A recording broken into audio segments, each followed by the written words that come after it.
Oh my. Catherine, can you talk on the phone? I heard your house was completely burned down and you were taken to the hospital. Sounds like you got some serious burns on your face, huh? Are you okay talking? I received a call from my mother-in-law while I was in the hospital. I live in the same house with my husband's parents. After the fire, my mother-in-law called me, and she seemed almost happy as she said, "Is the baby in your belly okay?" I was about to say that I was out and safe when she continued, "Oh, maybe you can't reply? Well, that makes sense with your face burned that bad, huh?" My mother-in-law let out a soft chuckle. "It'll be a pity for the baby to be born to a mother who looks like a melted monster. The baby might be scared and dislike you, don't you think?"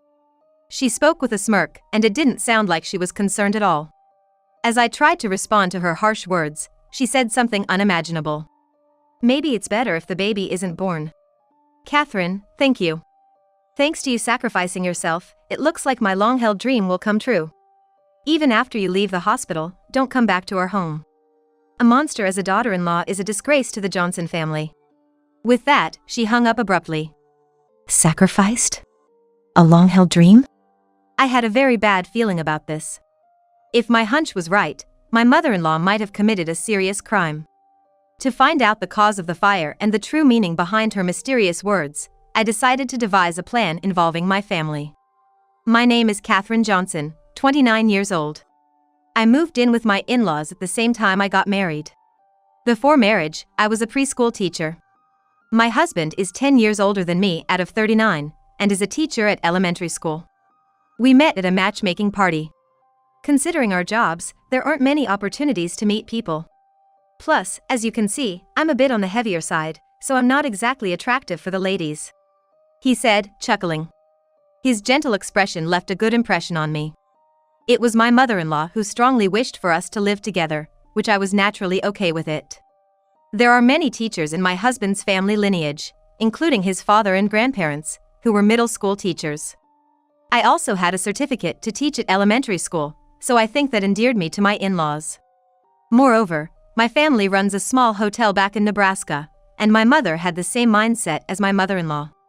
She would always tell my brother, who is the heir to the family business, that he should live with my parents once he gets married.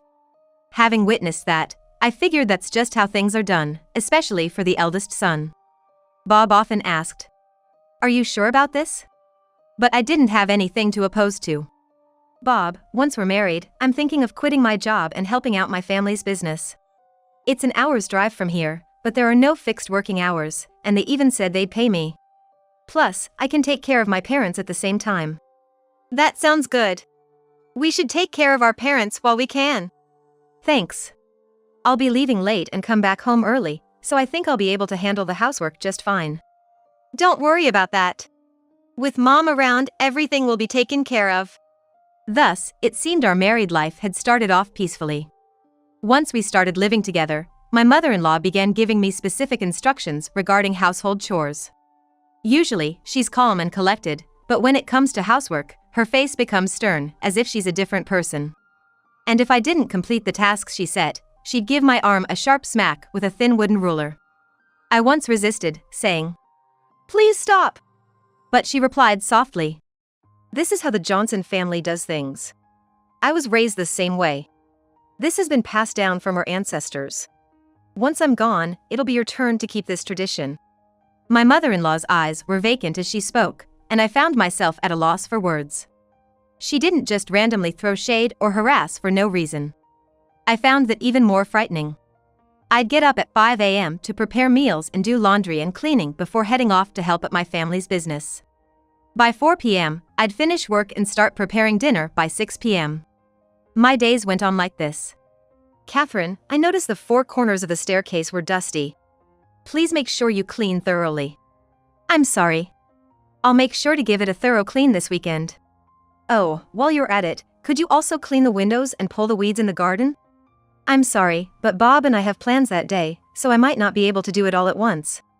"In that case, why don't you clean the staircase now and do the weeding first thing tomorrow morning?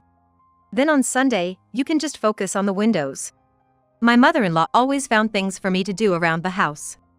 I had to do things like waxing the floor, cleaning the moss off the outside walls, and weeding the driveway, many of which required a lot of physical effort. And while I was working, my mother-in-law would silently observe me from the sidelines. Although I occasionally had to leave to assist with my family's business, I tried my best to adhere to my mother-in-law's wishes. But her incessant pursuit of perfection wore me down. My husband and I would talk every night before bed, but I couldn't bring myself to tell him about being hit with the ruler. My husband always looked out for me and would step in if he felt my mother-in-law was overstepping. While it seemed like my mother-in-law didn't care about his interventions, knowing that my husband was on my side brought me much relief. Hey, since Catherine's here now, have you considered renovating the house? Well, I'm already retired, and I'm not keen on taking on a mortgage at this stage. Bob, what do you think? I'm hoping for kids in the future, and that's going to cost money. I haven't really thought about the house right now. But this house is so old. Catherine must be uncomfortable in such an aged place. As for me, I'll follow whatever decision Bob makes. From the moment Bob and I got married, my mother-in-law often talked about renovating the house. When it was just the two of us, she'd often ask, "Can you talk to Bob about it for me?" I can understand where my mother-in-law was coming from. My in-laws' house was located just off a main road and set back even further from that side street. It was quiet but somehow had a dim and gloomy atmosphere. The house was old-fashioned, with a living room to the left of the entrance, a kitchen down the hall, and two traditional rooms across from it. To the right of the entrance was a steep set of stairs, with a restroom underneath, and upstairs there were another traditional room and a bedroom. I sometimes wonder if things would have been different had we listened to my mother-in-law from the start. If we'd planned on renovating the house from the get-go.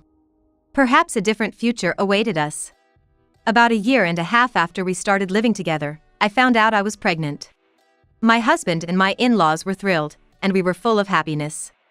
As soon as my pregnancy was confirmed at the hospital, morning sickness kicked in. You rest until you feel better. I'll take care of the chores. You might want to avoid the stairs, you can use the living room, she said. Thank you. Even though I started spending more time downstairs, I couldn't truly relax whenever I thought my mother-in-law was in the room next door.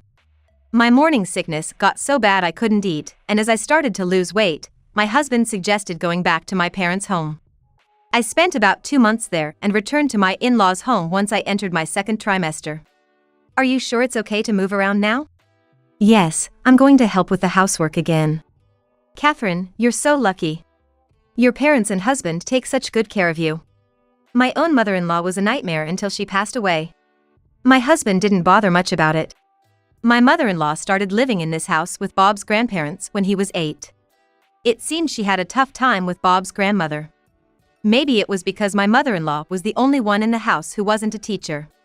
As I passed the 7-month mark, my belly became noticeably larger. Climbing the stairs became terrifying again. I was careful, but one day I slipped and fell down the last 3 steps. There was some bleeding, but the baby was fine, and we breathed a sigh of relief.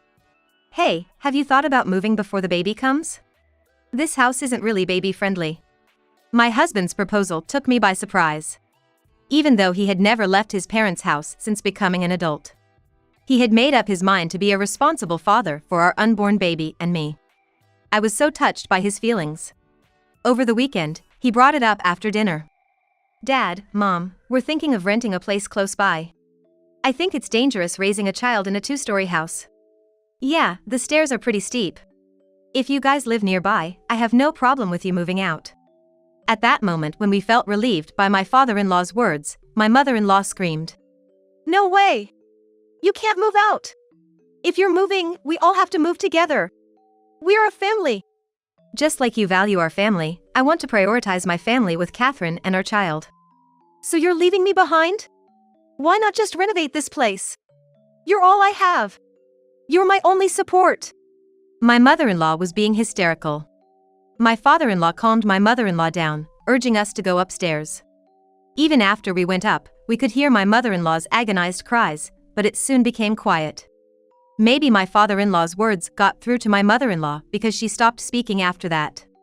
We kept checking out listings online and visited several during my husband's days off. By the time I was 9 months pregnant, we finally settled on a spacious apartment nearby. It had an elevator, so it'd be easy to move around once the baby is born. Our moving day was set for 2 weeks later. An incident occurred just before the move. That day, my father-in-law went fishing, and my mother-in-law had plans to go on an overnight trip to a spa with her sister. My husband was at work, and I was at home without any appointments. Around noon, when the house was empty, my cell rang. It was my brother. "I'm in town for some work. Can we meet? I have something I want to discuss with you." "That's unusual." "Well, I'm free today. If you're gonna treat me to lunch, I might just take you up on that." "I'll treat you. Let's meet at the diner near the station." After hanging up, I quickly got ready. As I was slowly descending the stairs, I heard the front door open. It was my husband, looking pale as a ghost. "Don't come near me. I'm feeling really chilly and came home early. There's a flu going around at school." "Are you okay?" "I'm about to meet my brother. Should I cancel?" "No, it's better for you to go. It's too risky to stay with me.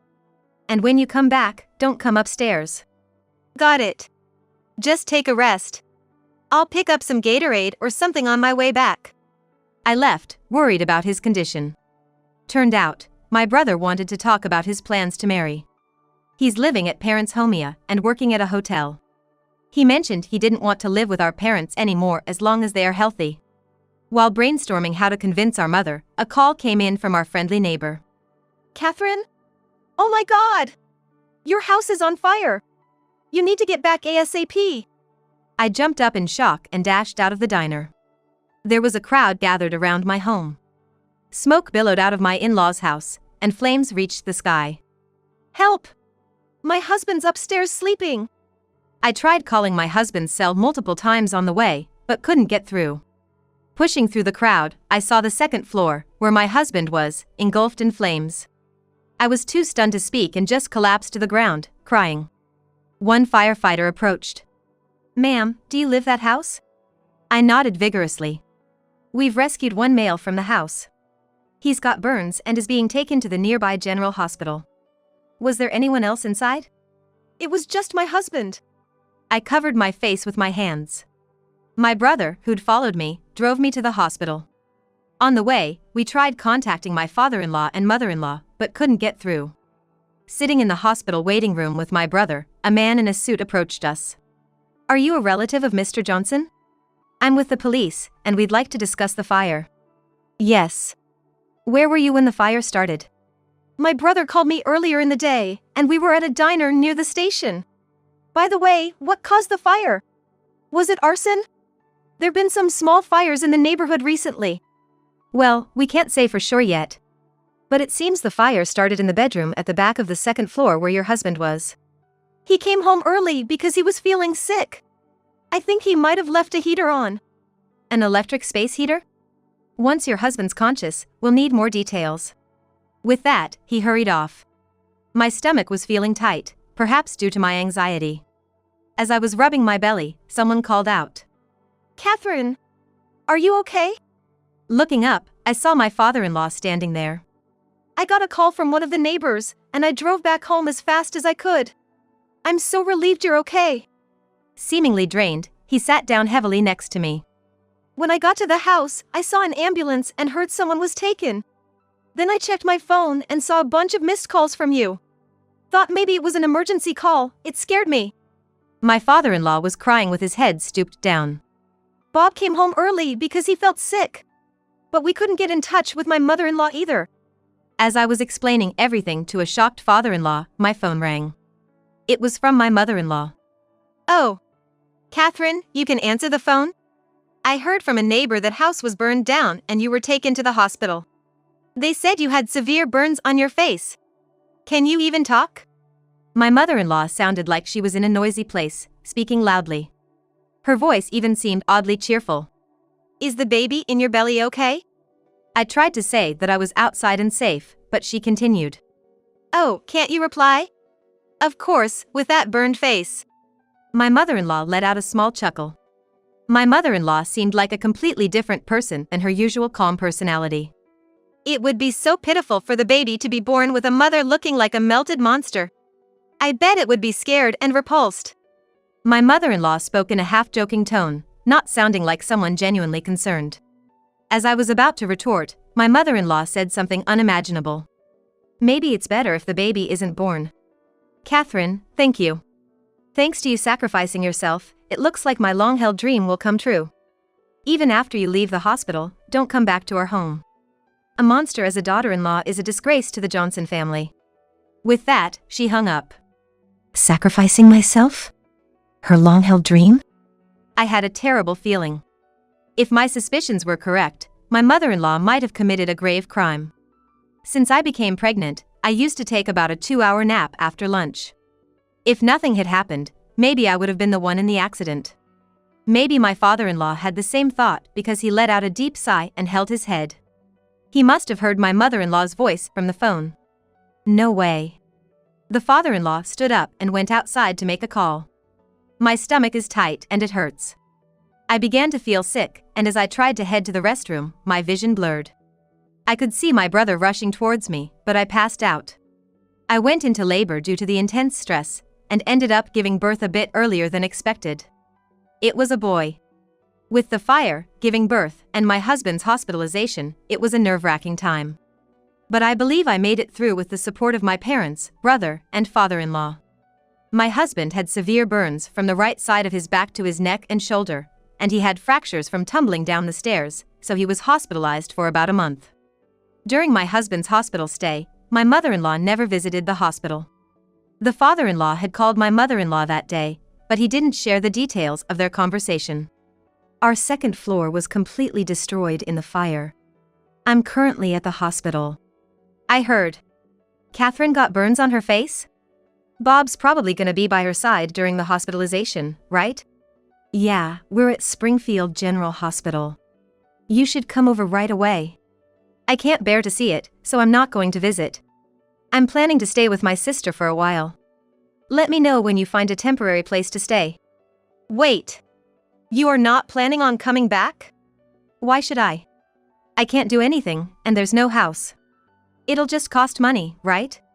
With that, my mother-in-law truly never visited the hospital nor came to see the burnt house. My father-in-law must have wanted to believe in my mother-in-law.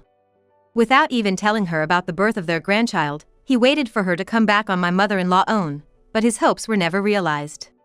After my husband's discharge, to shed light on the fire and the mysterious words of my mother-in-law, the three of us, the father-in-law, my husband, and I, decided to confront her.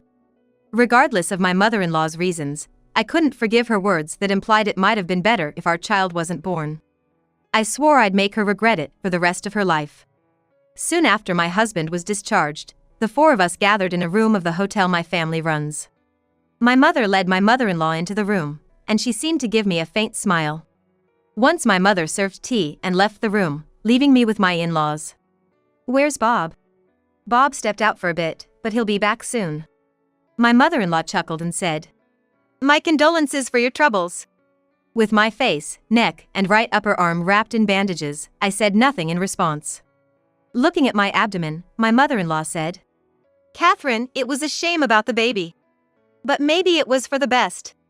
Maybe you should recover back at your parents' place. Are you suggesting I divorce Bob? It might be for the best. You no longer have a home to go back to, the baby didn't make it, and I bet it's awkward with the neighbors, isn't it? No, I'm fine, really. I can move around and do chores just fine. Hearing this, my mother-in-law raised her voice in irritation. For heaven's sake, understand the situation. A daughter-in-law with a face like that? You're embarrassing us. If you really care about Bob, you'd divorce him already. Hey! Enough is enough. It's just the way it is. You must be thinking the same thing, right? That you don't belong in the Johnson family. If my own mother was alive, she would have said the same thing. My father-in-law looked shocked at her words. I see. So, it's really okay if we divorce? Yes. It's for the best for both Bob and you. Bob, seems like we should divorce. At my words, the doors at the back swiftly slid open. My mother-in-law shrieked upon seeing who was there. Standing there, wrapped in bandages just like me, was my husband. Right? I feel terrible showing this hideous face to Catherine's parents. To you too, Mom, I must be an embarrassment to the Johnson family? What? No way. This is some kind of joke, right? There was only one person hospitalized. I checked. There was only one person sleeping in the bedroom. My husband sat down beside me. We both started to unravel our bandages. Underneath mine was my unscarred face, but Bob's was still marred by burn scars even after a month. Oh, Bob. Why? How did this happen? That day, I got a call from my brother and wasn't at home. Just as I was leaving, feeling ill, Bob came home. It was Bob who was taken to the hospital. That can't be. There were no shoes at the entrance. I had put them away in the shoe rack. Bob's shoes are big, so I always organize them. My mother-in-law began to panic. I'm so sorry. It's my fault for forgetting to turn off the stove. It's a big mistake. I'm thinking of resigning from my teaching job. It was a decision my husband had made during his hospital stay. Because of the severe chill, my husband had been sleeping under the covers, and he couldn't remember if he had turned the stove on or off. It might have been because he was getting feverish and his consciousness was hazy. No, it wasn't your fault.